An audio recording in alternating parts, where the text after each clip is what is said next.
Hello மக்களே, welcome back to bits and pieces. இந்த வீடியோவில் நம்ம என்னென்ன பார்க்க போறோம் அப்படின்னா duration of both the houses of the parliament, Rajya Sabha and Lok Sabha, and membership of the parliament, பார்லிமெண்டோட மெம்பர்ஷிப், அதோடைய குவாலிஃபிகேஷன்ஸ் என்ன அப்படின்னு சொல்லி பார்ப்போம். நெக்ஸ்ட் வீடியோவில் டிஸ்குவாலிஃபிகேஷன்ஸ் என்ன அப்படின்னு சொல்றது என்ன அப்படின்றத பார்த்துட்டு we will go to the next videos. சரிங்களா? அதுக்கு முன்னாடி சப்ஸ்கிரைப் பண்ணல அப்படின்னா ப்ளீஸ் சப்ஸ்கிரைப் பண்ணிட்டு பாருங்க. ஸோ தட் நாங்கள் போஸ்ட் பண்ணுற வீடியோஸ்லாம் உங்களுக்கு கரெக்டாக வரும். Okay, duration of the parliament of இந்தியானா என்ன, இதை வந்து கேட்டே இருக்காங்க. பிரசிடென்ட் ஒருத்தர், ராஜ்யசபா ஒன்று, Lok Sabha. Rajya Sabha is call the council of states, Lok Sabha வந்து லோயர் ஹவுஸ் அப்படின்னு சொல்லுவாங்க. இது ரெண்டோடைய டியூரேஷன் என்ன?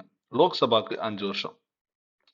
But it is not fixed until the government is enjoying the majority support. அது இருக்கும். இன்னைக்கு ஒரு கவர்மெண்ட் உட்கார வைக்கிறீங்க, ஒரு வருஷத்துக்குள்ளே அதுக்கு மெஜாரிட்டி இல்லை அப்படின்றால் அந்த கவர்மெண்ட் வந்து நிற்காது. சரிங்களா? கலைக்கணும் அப்படின்னு விருப்பப்பட்டாங்கன்னா கலைச்சிருவாங்க. Usually it will be 5 years. இப்போ அதிகமாக ஸ்டேபிளாக கவர்மெண்ட் ஃபார்ம் ஆகிறதுனால அதிகமாக கலைக்கப்படுறது கிடையாது. ஃபர்ஸ்ட் டியூரேஷன் ஆஃப் ராஜ்யசபா எவ்வளோ வருஷம் அப்படின்னு பார்த்தீங்க அப்படின்றால் 6 வருஷம். இது கலைப்பாங்களா அப்படின்னு கேட்டிங்கன்னா no, it doesn't have dissolution.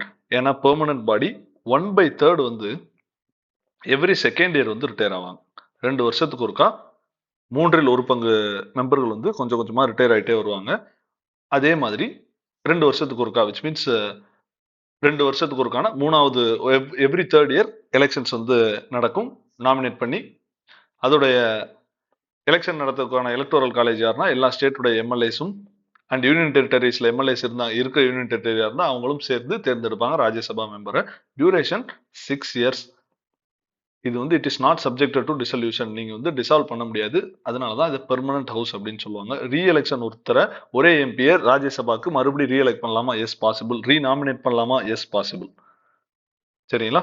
Term வந்து 6 years. இது எப்படி ஞாபகம் வைக்கிறீங்க அப்படின்றால் ஆர் ராஜ்யசபா, ஸோ 6 6.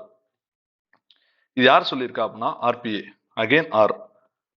ஏன்னா கான்ஸ்டியூஷன் சொல்லியிருக்கு அப்படின்னு சொல்லி கொஸ்டின் கொடுத்துட்டாங்கன்னா நீங்க வந்து எக்ஸாம் ஹாலில் நமக்கு வந்து கரெக்டுன்ற மாதிரி தோணும்.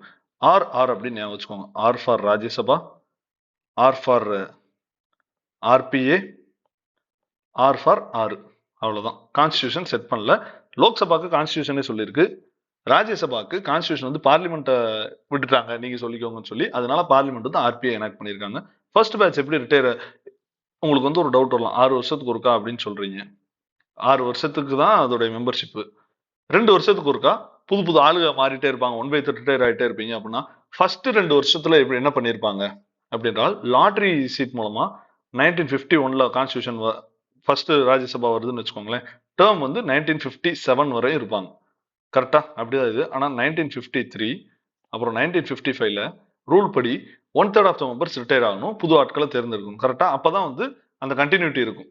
ஸோ இங்க இருக்கவங்க எப்படி ரிட்டையர் ஆனாங்க அப்படின்னா லாட் மூலமா போட்டு குலுக்கல் முறையில ரிட்டையர் ஆக வச்சாங்க. சரிங்களா? இதுதான் ராஜ்யசபா. லோக்சபாவுடைய நார்மல் டேர்ம் வந்து 5 வருஷம். ஆனா கான்ஸ்டிடியூஷன் பிறந்ததுல இருந்தே இதுவரையும் 5 வருஷங்கிறது கண்டினியூ ஆகுதா அப்படின்னு கேட்டீங்கன்னா, கான்ஸ்டியூஷன் பிறந்தப்ப 5 வருஷம், இன்னைக்கு டேட்ல 5 வருஷம். ஆனா நடுவில் 42nd அமெண்ட்மெண்ட் ஆக்ட்ல இந்திரா காந்தி அம்மையார் என்ன பண்ணாங்கன்னா 6 years மாத்தினாங்க டேர்ம். ஓகேங்களா? அடுத்த ஒரு வருஷத்திலே 44th அமெண்ட்மெண்ட் ஆக்ட் வந்து மறுபடியும் மொரார்ஜி தேசாய் கவர்மெண்ட் வந்து 5 வருஷமா மாத்திருச்சு இதை மறுபடியும். ஓகேங்களா? அதனால கான்ஸ்டியூஷன் வந்ததுல இருந்து இன்னைக்கு வரையும் 5 வருஷங்கிறது மெயின்டைன் ஆகுதா அப்படின்னு கேட்டா கிடையாது. நடுவில் வந்து 6 years ஆக்கி மறுபடியும் வந்து ரிவர்ட் பண்ணாங்க. கான்ஸ்டியூஷன் அமெண்ட்மெண்ட் ஒர்க்கா வந்திருக்கு. ஆனா இன்னைக்கு டேட்ல வந்து 5 வருஷம் நார்மல் டேர்ம். பிரசிடென்ட் நினைச்சா அதற்கு முன்னாடியே லோக்சபாவை கலைக்கலாம். இன்னைக்கு வந்து 18th லோக்சபா, 17th 18th வந்து போயிட்டு இருக்கு. 17th வந்து இந்த வீடியோ ரெக்கார்ட் பண்ணும்போது 18th வந்து இன்னொரு 3 மாசத்துல வந்துடும். சரிங்களா? எக்ஸ்டென்ஷன்ஸ். அப்போ லோக்சபாவோட எப்பவுமே 5 வருஷங்கிறீங்க, திடீர்னு ஒரு எமர்ஜென்சி சுச்சுவேஷன் வருது, நேஷனல் எமர்ஜென்சி வருது, அப்ப கூட எக்ஸ்டெண்ட் பண்ண முடியாதா அப்படின்னு கேட்டீங்கன்னா பண்ணலாம். ஒரு வருஷத்துக்கு ஒரு டைம் நீங்க எக்ஸ்டெண்ட் பண்றீங்க அப்படின்றால் கிட்டத்தட்ட போனுக்கு நீங்க ரீசார்ஜ் பண்ணீங்கன்னா ஒரு மாசத்துக்கு பண்ணுவீங்க இல்லையா, அது மாதிரி ரீசார்ஜ் பண்ணி எக்ஸ்டெண்ட் பண்ணலாம். எப்போ அப்படின்றால் எமர்ஜென்சி ஆபரேஷன்ல இருக்கும்போது மட்டும்தான். எமர்ஜென்சி நான் போட்டேங்க 2024ல எமர்ஜென்சி போடுறேன், 24ல ஆனா எலெக்ஷன் வர வேண்டியது. எமர்ஜென்சி போட்டா எத்தனை வருஷத்துக்கு நான் வந்து கண்டினியூ பண்ணலாம் இதே லோக்சபா அப்படின்னு கேட்டீங்க என்றால், ஒருக்கா எக்ஸ்டெண்ட் பண்றீங்க, எமர்ஜென்சி இருக்கு அப்படின்றால் நீங்க வந்து ஒரு வருஷத்துக்கு எக்ஸ்டெண்ட் பண்ணலாம். ஓகேவா? ஆனா எமர்ஜென்சி முடிஞ்சிருச்சு, 2026ல முடியுதுன்னு வச்சுக்கோங்களேன். எமர்ஜென்சி முடிஞ்ச உடனே 6 மாசத்துக்குள்ள நீங்க எலெக்ஷன் கண்டக்ட் பண்ணி ஆகணும். அதுவுமே இன்டெஃபினட்டால நீங்க வந்து எக்ஸ்டெண்ட் பண்ணிட்டு இருக்க முடியாது. எமர்ஜென்சி வருது 2024 வருது அப்படின்றால் ஒருக்கா ரெனியூ பண்ணலாம். அப்போ ஒரு வருஷத்துக்கு வேலிடிட்டி இருக்கும் உங்களுக்கு. ஓகேங்களா? இது எல்லாமே உங்களுடைய டென்யூர் முடிஞ்சு இப்போ டென்யூருக்குள்ளே எலெக்ஷன் எமர்ஜென்சி வருது 2019ல வந்து இப்போ பிஜேபி கவர்மெண்ட் ஃபார்ம் ஆயிருந்துச்சு. ஒருவேளை 2020ல எமர்ஜென்சி வந்து 2022ல எமர்ஜென்சி வந்து சீஸ் ஆயிருந்துச்சு அப்படின்னா இவங்களுடைய நார்மல் டேர்மே 2024 வரை இருக்கு. ஸோ அப்பெல்லாம் இந்த ப்ராசஸ் தேவையில்லை. இது முடிஞ்சதுக்கு அப்புறம் நீங்க வந்து எமர்ஜென்சி கொண்டு வரீங்க அப்படின்னா தான் ஒரு வருஷத்துக்கு ஒருக்கா நீங்க எக்ஸ்டெண்ட் பண்ணிட்டே போகலாம். வருஷமும் நீங்க லோக்சபா ராஜ்யசபா ரெண்டுலையுமே தனித்தனியா பாஸ் பண்ணி அவங்கள்ட்ட அப்ரூவல் வாங்கணும். அதுதான் எக்ஸ்டென்ஷன்ஸ். சரிங்களா? ஓகே. உங்களுக்கு வந்து இப்படி வீடியோ பாக்குறது வந்து நீங்க ஒர்க் பண்ணிட்டே படிக்கணும், இல்லைன்னா வேற ஏதாச்சும் ஜாப் பண்ணிட்டு நடந்துட்டே படிக்கணும் அப்படின்றால் பாட்காஸ்ட் சீரிஸ்ல நம்ம வந்து எல்லாத்தையுமே ஆடியோ ஃபார்மேட்ல போட்டுட்டு இருக்கோம். அது ரொம்ப யூஸ்ஃபுல்லா இருக்கும். ஸ்பாட்டிஃபைல அந்த லிங்க் வந்து டிஸ்கிரிப்ஷன்ல இருக்கு. நீங்க அதை கேட்டுக்கலாம். Okay. Membership of the parliament. பார்லிமெண்ட்டுடைய மெம்பர்ஷிப் எப்படி எப்படி என்னென்ன மோட்ல பார்ப்போம் அப்படின்னா குவாலிஃபிகேஷன்ஸ் என்னென்ன, டிஸ்குவாலிஃபிகேஷன்ஸ் என்னென்ன, எப்படிலாம் சீட்டை வெக்கேட் பண்றாங்க, அவங்க உறுதிமொழி எப்படி எடுத்துக்கிறாங்க, அவங்களுக்கு இருக்கிற சேலரிஸ் அண்ட் பர்க்ஸ் இதெல்லாம் பார்ப்போம். குவாலிஃபிகேஷன்ஸ் யார் யார் சொல்றா அப்படின்னு பார்த்தீங்கன்னா கான்ஸ்டியூஷன் ஒன்று சொல்லுது, ரெப்ரசன்டேஷன் ஆஃப் பீப்புள் ஆக்ட் ஒன்று சொல்லுது. ஓகேங்களா? கான்ஸ்டிடியூஷன் என்ன சொல்லுது அப்படின்றால் you should be a citizen of India. நீங்க வந்து பதவி பிரமாணம் எடுத்திருக்கணும் as mentioned in the 3rd schedule of the constitution. அதுக்கப்புறம் 30 வயசு இருக்கணும் ராஜ்யசபாக்கு, 25 வயசு இருக்கணும் லோக்சபாக்கு. அப்புறம் other qualification as the parliament says. ஓகேங்களா? பார்லிமெண்ட் சொல்ற மாதிரி அதர் குவாலிஃபிகேஷன் உங்களுக்கு இருக்கணும். அந்த பார்லிமெண்ட் சொல்லட்டும் அப்படின்னு சொல்லி கான்ஸ்டியூஷன் சொல்லியிருக்கு இல்லையா? அதன்படி தான் ரெப்ரசன்டேஷன் ஆஃப் பீப்புள் ஆக்ட் 1950 அப்புறம் 1951 வந்து எனாக்ட் பண்றாங்க. 1951 படி என்ன சொல்றாங்க அப்படின்றால் ஒரு ஆள் நீங்க வந்து மினிஸ்டராவோ இல்லை எம்எல்ஏவோ ஆகணும் அப்படின்றால் நீங்க வந்து இந்தியாவில் ஏதோ ஒரு தொகுதியில நீங்க வந்து ஓட்டு போட தகுதியான நபரா இருக்கணும். சிம்பிளா சொன்ன போனா ஓட்டர் ஐடி வச்சிருக்கணும். அப்பதான் நீங்க வந்து மினிஸ்டராவோ இல்ல எம்எல்ஏவாவோ போட்டியே போட முடியும். அதற்கப்புறம் நீங்க வந்து ரிசர்வ்டு கான்ஸ்டிடியூன்சி, இப்போ வந்து ஸ்கெடியூல்டு காஸ்ட், ஸ்கெடியூல்டு ட்ரைப்ஸ் அவங்களுக்குலாம் ரிசர்வ் பண்ணி வச்சிருப்பாங்க சில கான்ஸ்டிடியூன்சி. அந்த ஸ்கெடியூல் காஸ்ட்டை சேர்ந்தவங்க மட்டும்தான் அங்கே வந்து போட்டியிட முடியும். அப்படிப்பட்ட தொகுதியில் நீங்க வந்து போட்டியிடணும்னு நினைச்சீங்கன்னா அந்த குவாலிஃபிகேஷன் இருக்கணும். இப்போ வந்து விமனுக்கு ரிசர்வேஷன் கொண்டு வர்றாங்க. இப்போ வந்து திடீர்னு சென்னை வந்து விமன் தொகுதியா அறிவிச்சாராங்கன்னு வச்சுக்கோங்களேன். விமன் மட்டும்தான் அங்க வந்து போட்டி போட முடியும். இது எங்க சொல்றாங்க? கான்ஸ்டியூஷன் சொல்லுதான்னு கேட்டா no, representation of people act சொல்லுது. உங்களை குழப்பறது எங்க குழப்ப முடியும்னா யூபிஎஸ்சி இது வந்து கான்ஸ்டியூஷன்ல சொல்லுச்சு அப்படின்னு சொல்லி கொடுத்துருவாங்க. நீங்க படிச்சிருப்பீங்க, ஆனா ஆக்ட்ல படிச்சிருப்பீங்க. ஆனா நம்ம படிச்சிருக்கோம் கான்ஃபிடண்டா கான்ஸ்டியூஷன் போட்டுருவோம். ஸோ படிக்கும் போதே கான்ஸ்டிடியூஷன் சொல்லியிருக்காங்க, ரெப்ரசன்டேஷன் ஆஃப் பீப்புள் ஆக்ட் என்ன சொல்லியிருக்காங்கிறத பார்த்துக்கோங்க. அப்புறம் இப்போ வந்து டிஸ்குவாலிஃபிகேஷன். இப்போ யார் யாரெல்லாம் டிஸ்குவாலிஃபை பண்ணுவாங்க அப்படின்றால் obviously MPs and MLAs. Disqualification constitution ஒன்று சொல்லியிருக்கு, ரெப்ரசன்டேஷன் ஆஃப் பீப்புள் ஆக்ட் ஒன்று சொல்லியிருக்கு, ஆன்டி டிஃபெக்ஷன் லா ஒன்று சொல்லியிருக்கு. சரிங்களா?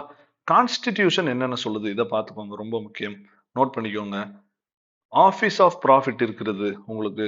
நீங்க மினிஸ்டராகவும் இருந்துகிட்டு வேற ஒரு வேலையும் பார்த்துக்கிட்டு இருக்கீங்க. Office of profit government of India கீழே ஒரு கமிஷன்ன்றதை விட ஏதோ ஒரு யூனிவர்சிட்டிக்கு நீங்க வந்து ஒரு தலைவரா இருக்கீங்க அப்படின்றால் ஆஃபீஸ் ஆஃப் ப்ராஃபிட் கவர்மெண்ட் கீழே நீங்க ப்ராஃபிட் கொடுக்கக்கூடிய ஒரு வேலையை செஞ்சுட்டு இருக்கீங்க. அது வந்து இருக்கக்கூடாது. இன்னொன்னு அன்சவுண்ட் மைண்ட், அதுவா இருக்கக்கூடாது. கோர்ட்டோட டிக்ளரேஷன் படி நீங்க வந்து தகுதியற்ற நபரா இருக்கக்கூடாது, மனப்பிறழ்வு ஏற்பட்டவரா இருக்கக்கூடாது, அன்டிஸ்சார்ஜ்டு இன்சால்வெண்ட், நீங்க வந்து எக்கனாமிக்கலா இன்சால்வெண்டா இருக்கக்கூடாது, நீங்க சிட்டிசன் ஆஃப் இந்தியாவா இருக்கணும். சிட்டிசன் ஆஃப் இந்தியாவா இல்லை என்றால் நீங்க வந்து டிஸ்குவாலிஃபிகேஷன் இருக்கப்படுவீங்க சட்டத்தின் கான்ஸ்டியூஷன் படி. அதற்கப்புறம் disqualification under law made by the Indian parliament. Indian parliament வந்து ஒரு சட்டம் கொண்டு வந்து இந்த ப்ரொவிஷன்ஸ் எல்லாம் இருந்தா இவங்க எல்லாம் டிஸ்குவாலிஃபைடு அப்படின்னு சொல்றாங்க அப்படின்றால் அப்போ வந்து நீங்க வந்து டிஸ்குவாலிஃபை பண்ணப்படுவீங்க. அந்த ப்ரொவிஷன் இருக்கு இல்லையா, இதை எடுத்துட்டு நீங்க வந்து பார்லிமெண்ட் சொல்றபடி சில சட்டத்தின் கீழ் நீங்க வந்து டிஸ்குவாலிஃபை பண்ணப்பட்டிருந்தீங்கன்னா நீங்க எம்பியாவோ எம்எல்ஏவாவோ இருக்க முடியாதுன்னு சொல்றாங்க இல்லையா, அதப்படிதான் ஆர்பிஏ 1951 எனாக்ட் பண்ணப்படுது. அங்க இருந்துதான் ரூட்ஸ் எடுத்துக்கிறாங்க. அதுதான் பவர் கொடுக்குது ஆர்பிஏவும் ஆன்டி டிஃபெக்ஷன் லாவுக்கும். அங்க இருந்தா ரூட்ஸ் எடுக்கிறாங்க. ஆர்பிஏ 1951, ஆர்பிஏ 1950 அண்ட் 51 படி நம்ம வந்து தனியாவே ஒரு வீடியோ அப்லோட் ஆயிருக்கும், இந்த பிளேலிஸ்ட்ல இருக்கும். நீங்க வந்து அதை தெளிவா பார்த்துக்கோங்க. சரிங்களா? இப்போதைக்கு நான் வந்து இதை ஸ்கிப் பண்றேன். ஏன் அப்படின்றால் அதுல தெளிவா கொடுத்துருக்கு. அதை பார்த்தீங்க அப்படின்னா உங்களுக்கு வந்து ரொம்ப ஈஸியா புரியும். ஓகேவா? சரி, இந்த ஆர்பிஐ 1951 படி டிஸ்குவாலிஃபிகேஷன் ப்ரொவிஷன்ஸ் இதெல்லாம் பார்த்துட்டோம். ஓகேங்களா? இதெல்லாம் யார் முடிவெடுப்பா, யார் வந்து டிஸ்குவாலிஃபை பண்ணுவா அப்படின்றால் பிரசிடென்ட் ஆஃப் இந்தியா தான் டிஸ்குவாலிஃபை பண்ணுவார். ஓகேங்களா? அவருக்கு ஐடியா யார் கொடுப்பாங்க அப்படின்னு பார்த்தீங்கன்றால் எலெக்ஷன் கமிஷன் ஆஃப் இந்தியா. ஏன்னா அவங்களுக்கு தான் தெரியும் நீங்க ஏன்னா ஆர்பிஐ 1951 எல்லாம் எலெக்ஷன் அஃபென்சஸ் இதுல எல்லாம் வந்து கில்ட்டியா இருந்தீங்கன்னா உங்களை வந்து தண்டிக்கப்படலாம், நீங்க வந்து டிஸ்குவாலிஃபை பண்ணப்படலாம்னு சொல்லியிருக்காங்க. ஸோ எலெக்ஷன் கமிஷன் ஆஃப் இந்தியாவுக்கு தான் நீங்க வந்து எலெக்ஷன் அஃபென்சஸ் பண்ணியிருக்கீங்களா, கரப்ட் ப்ராக்டிசஸ்ல ஈடுபட்டிருக்கீங்களா அப்படிங்கிறது தெரியும். இவங்க வந்து இன்புட்ஸ் கொடுப்பாங்க யாருக்கு, பிரசிடென்ட் ஆஃப் இந்தியாவுக்கு. அவர் வந்து சைன் போட்டு உங்களை வந்து டிஸ்குவாலிஃபை பண்ணிடுவாரு. இவருடைய பிரசிடென்ட் எடுக்கிற டெசிஷன் தான் இதுல ஃபைனல். சரிங்களா? Okay guys, thank you. And next வீடியோவில் நம்ம என்ன பார்க்கலாம் அப்படின்றால் டிஸ்குவாலிஃபிகேஷன் ப்ரொவிஷன்ஸ் இருக்கு இல்லையா, according to anti defection law. Next video ஃபுல்லாமே ஆன்டி டிஃபெக்ஷன் லா பற்றி தனியாக இருக்கும். அது ரொம்ப ரொம்ப இம்பார்ட்டண்டானது. ஏகப்பட்ட தடவை இப்போ ரீசெண்ட் டைம்ஸில் கேட்டுட்டு இருக்காங்க. So please watch next video. Previous year கொஸ்டின்ல எந்தெந்த ஏரியாலாம் கேட்டிருக்காங்கன்றதையும் டச் பண்ணியிருப்போம்.